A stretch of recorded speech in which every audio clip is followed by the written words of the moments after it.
1/11 থেকে। তো 1/11 থেকে তারা যে কষ্ট করছেন, যে জুলুম, অত্যাচার, নির্যাতন ভোগ করে যখন একটু ঘুরে দাঁড়াবেন, সুখ স্বপ্ন দেখবেন, তখন জামাতের পায়ের আওয়াজ, আমেরিকার শ্বাস-প্রশ্বাস, এগুলো আসলে বিএনপির মধ্যে ভীতি তৈরি করছে। এখন এই ভীতি কাটিয়ে ওঠার মতো তাদের কোনো বাস্তব পরিকল্পনা আছে বলে আমার জানা নেই। কিন্তু ন্যারেটিভ তারা তৈরি করছে। সেই ন্যারেটিভ হলো শুধুমাত্র বাগম্বর। এটা সম্ভব না। জামাত খুব খারাপ, ভীষণ রকম খারাপ। তারা ৭১ এই কাজ করেছে। রাজাকার আলবদর আশ-শামসকে প্রমোট করেছে। তাদের চরিত্র একটুও পাল্টায়নি। তারা যদি সুযোগ পায় বাংলাদেশকে একেবারে ঝালাপালা করে ছাড়বে সবকিছু। এই ধরনের কথাবার্তা বলছে। কিন্তু মানুষের মনোযোগে এই কথাগুলো তেমন একটা প্রভাব বিস্তার করছে না। কেন করছে না? মানুষ যেটা দেখছে যে বিএনপির যারা লোকজন তারা সাক্ষাৎ চাঁদাবাজি করছে। আর জামাতের লোকজন বর্তমানে চাঁদাবাজি করছে না, জান্নাতের লোভ দেখাচ্ছে। তো এই দুটোর মধ্যে যদি আমজনতাকে পার্থক্য করতে বলা হয়, তারা মনে করে যে চাঁদাবাজি, জুলুম, অত্যাচার এগুলোর চেয়ে যদি কোনো মানুষ ওয়াজ করে জান্নাতের কথা বলে, এটা বিরক্তিকর লাগতে পারে কারো কারো কাছে, কিন্তু ক্ষতিকর নয়। ২ নম্বর হলো যে বিএনপি, আওয়ামী লীগ, জাতীয় পার্টি এই দলগুলোর যে ন্যারেটিভ রয়েছে, যখনই তারা ক্ষমতায় গেছে, তারা রাষ্ট্র ক্ষমতায় ব্যবহার করে টাকা পাচার করেছে, বাড়ি করেছে, গাড়ি করেছে, মদ জুয়ার আসর বসিয়েছে। তাদের মন্ত্রী, এমপি থেকে শুরু করে একেবারে শীর্ষ কর্তা ব্যক্তি যারা আছেন, তাদের সকলের বিরুদ্ধেই রীতিমতো হারেম, এই যে অ্যাপিস্টেন কেলেঙ্কারি, যৌন কেলেঙ্কারি, এরকম অসংখ্য যৌন কেলেঙ্কারি বহু সংখ্যক ক্ষমতাধরদের বিরুদ্ধে রয়েছে। তারা এর স্ত্রীকে ভাগিয়ে নিয়েছে, ওর কন্যাকে ভাগিয়ে নিয়েছে, তারা পথের থেকে কোনো সুন্দরী মেয়েকে তুলে নিয়েছে, বিদেশ থেকে নায়িকাকে ভাড়া করে এনেছে, ইচ্ছে মতো ধর্ষণ করেছে, ইচ্ছা মতো মেরে ফেলেছে, তাদেরকে আর খুঁজে পাওয়া যায়নি। এরকম অসংখ্য ঘটনা ঘটেছে। তো সেই ঘটনার সঙ্গে সেই ঘটনাকে ধামাচাপা দেওয়ার জন্যে, কিংবা সেই ঘটনার চাইতেও যে খারাপ কাজ জামাতের লোকজন করতে পারে, এই জন্য জামাত বিরোধী শক্তি বারবার ৭১-এর যে স্মৃতি, ৭১-এর যে ধর্ষণ ঘটনা, এগুলো সামনে নিয়ে আসার চেষ্টা করছে। তো এইরকম যখন একটা বাগ মানে বাকযুদ্ধ চলছে, বাগড়ম্বর বলা হয় যেটাকে, তো বাকযুদ্ধ যখন চলছে, ঠিক সেই সময়টিতে জামাতের সঙ্গে আমেরিকার যে সম্পর্ক, এটি রীতিমতো জামাত বিরোধী শক্তির জন্য একটা বিরাট থ্রেট। আর যারা রাজনৈতিক বিশ্লেষক রয়েছেন, তারা জানেন যে আমেরিকা যখন কোনো একটা কাজ করে, তারা প্রচণ্ড গোয়ারের মতো সেই কাজগুলো করে। তাদের ইতিহাসে কখনো তারা ভাবে না যে আমরা যে কাজটি করছি, এই কাজের পরিণতি কী হবে, কত $ট্রিলিয়ন লস হবে, কত লাভ হবে। তাদের বক্তব্য হলো যে আমেরিকা যেটা বলেছে সেটা তারা করে ছাড়বেই। আসলে তাদের যে বিশ্ব মোড়ল, এই কথাটা থাকে না। তো এই জিদের কারণে তারা ভিয়েতনামে যুদ্ধ করেছে। তারা যখন বুঝতে পারলো যে ভিয়েতনামে তাদের একটা বিরাট বিপর্যয় হয়ে গেছে, তারপরেও কিন্তু তারা শেষ সময়ে $ট্রিলিয়ন তারা মানে সেই ভিয়েতনামের মাটিতে গোলা বারুদ দিয়ে মাটিকে পুড়িয়ে ছারখার করে দিয়েছে শেষ মুহূর্তে, যুদ্ধের নির্মম পরাজয় জানা সত্ত্বেও।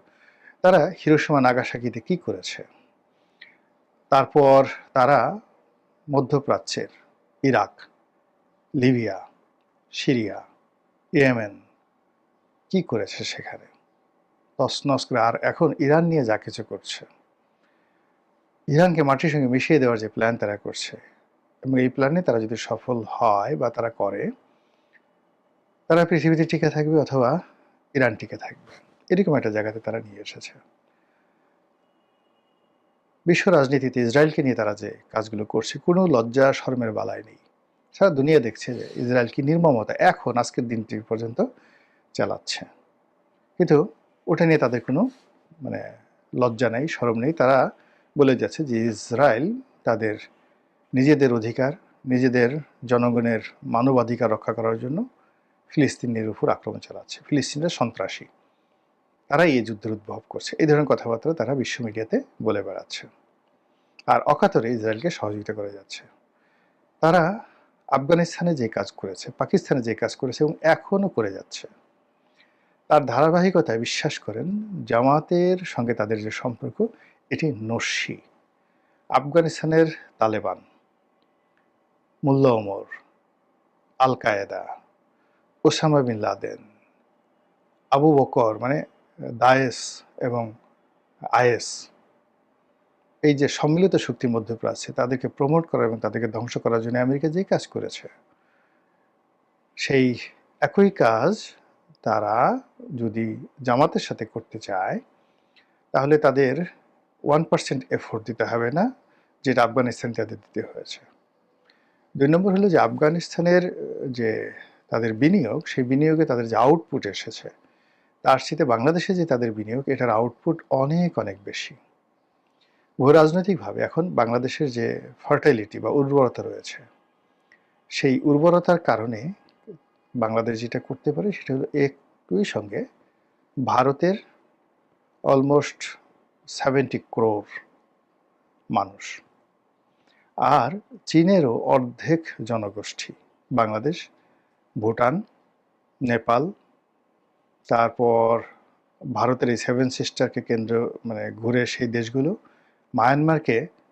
মায়ানমারের সঙ্গে বর্ডার আছে সেই দেশগুলোর মানে চীনের যে অঙ্গরাজ্যগুলো রয়েছে তার যে জনগণ, সেই জনগণও 70 কোটি। 70 কোটি ভারতের, 70 কোটি 7 সিস্টার এবং তার আশেপাশের রাজ্যগুলো মিলে, আর বাংলাদেশে আছে 18 কোটি। আর মায়ানমারের যদি এই অংশের জনগণ ধরেন, তো সব মিলিয়ে অলমোস্ট 170 কোটির মতো জনগণ, সেই জনগণের বিশাল মার্কেট।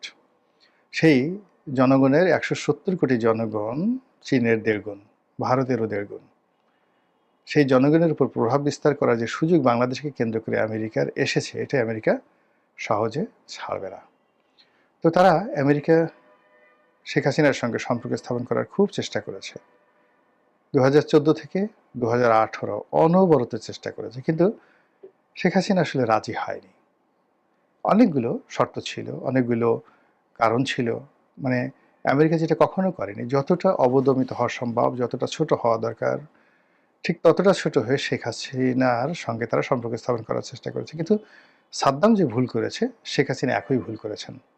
সাদ্দাম প্রাণে বাঁচতে পারেনি, শেখ হাসিনা হয়তো আল্লাহর রহমতে তাহাজ্জুদ পড়েন, এই কারণে হয়তো তাকে আল্লাহ প্রাণে বাঁচিয়ে নিয়ে গেছেন। কিন্তু ঘটনা ঠিক সাদ্দামের সাথে যে ঘটনা ঘটেছে ঠিক সেম ঘটনা কিন্তু ঘটেছে শেখ হাসিনার সঙ্গে। কিন্তু ইরাকের মতো মানে লিবিয়ার মতো ঘটনা ঘটেনি। লিবিয়াতে যেটা হলো, লিবিয়া প্রথম দিকে চেয়েছে আমেরিকার সাথে একটা সম্পর্ক স্থাপন করার জন্য, কিন্তু রোনাল্ড রিগানের আমল থেকে লিবিয়াকে আসলে আমেরিকা খরচের খাতায় ফেলে দিয়েছে। কিন্তু শেখ হাসিনার সঙ্গে কিন্তু তারা সম্পর্ক স্থাপন করতে চেয়েছিল। বিএনপিকে তারা 2001 সন থেকেই বিএনপিকে মাইনাস করে দিয়েছে, এবং বিএনপিকে যে মাইনাস করেছে তার মূল কারণটা হলো জামাতের কারণে তারা বিএনপি মাইনাস করেছে। আর বিএনপির দুর্নীতি, অনিয়ম এবং সন্ত্রাসের মদদ দেওয়া, এই বিষয়টি তাদেরকে ভাবিয়ে তুলেছে। বিএনপি সেই জায়গা থেকে বিএনপিকে তারা আর ব্ল্যাক লিস্ট থেকে হোয়াইট লিস্টে আনেনি। এখন বাংলাদেশে তারা দেখলো যে বৃহৎ দুটো রাজনৈতিক শক্তি, তারা জাতীয় পার্টিকে শক্তি মনে করছে না, বিএনপি এবং আওয়ামী লীগ, তাদেরকে তারা বিশ্বাস করতে পারছে না, আনতে পারছে না। আর এখন তাদের একমাত্র সঙ্গী হলো জামাত। এই কারণে যে বিএনপিকে তারা পাচ্ছে না, বিএনপির সঙ্গে তাদের সেই লেভেলে যোগাযোগ হচ্ছে না, বিকজ বিএনপির যে বৃহৎ শক্তিটি ভারতমুখী আরেকটি শক্তি হলো সৌদি আরব, পাকিস্তান, চীন, এই পন্থী। তো ফলে কি হলো, রাজনৈতিকভাবে একক সিদ্ধান্ত দিয়ে দৃঢ়তার নিয়ে আমেরিকার প্রকল্পগুলো বাস্তবায়ন করার মতো অবস্থা তাদের নেই। সেক্ষেত্রে জামাতের যে এন্টি ভারত সেন্টিমেন্ট আছে, তাদের একটা রেজিমেন্টাল ফোর্স রয়েছে, এবং একই সঙ্গে আমেরিকার যে সকল বন্ধু রাষ্ট্র রয়েছে, সংযুক্ত আরব আমিরাত, তারপরে বন্ধু রাষ্ট্র রয়েছে কাতার, তারপরে সৌদি আরব, পাকিস্তান, যাদের সঙ্গে ট্রাস্ট দিয়ে একটা কৌশলগত মিত্রতা রয়েছে আমেরিকার, সেই মোর দ্যান 70 ইয়ার্স, 70